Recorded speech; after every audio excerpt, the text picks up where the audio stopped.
Ndiol Sana Siba Odiane, l'entrée de Ndiol bu Sana. Ndiol bu Sana sampu na béjjën,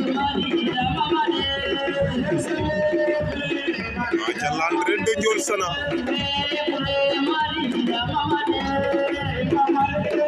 Aca la va chérie de Joal,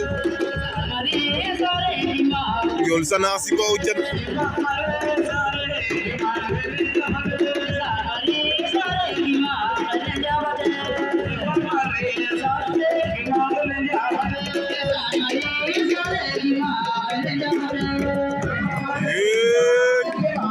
Ndiol Sana sambu na béjjën de.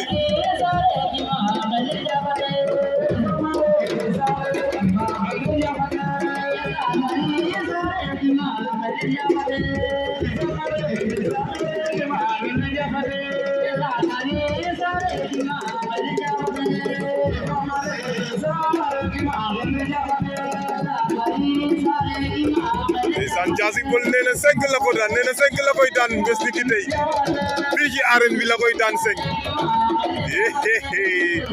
loolu diyo la, nee na 5 la koy daan tey Diassy Peulh loolu la wax.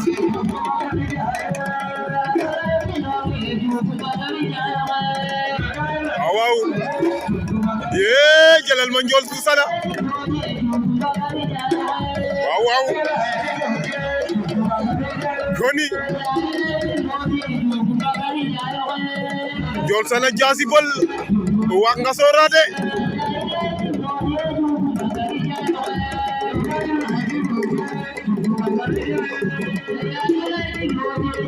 waaw Diassy Peulh oxe ngoog.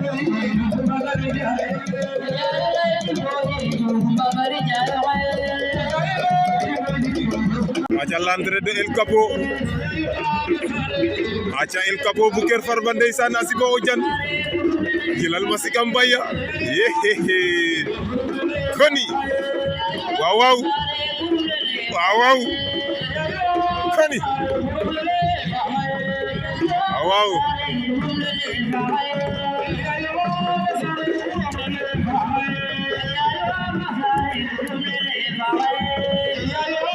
aca ndeysaan mbëru Modou Loum baa ngi noonu, ngir ne Modou Loum a Siba Odiane aca ñoo ngi koy bëgg di ko siyaar borom Kër Farba, aca di bëgg waa Kër Farba ndeysaan.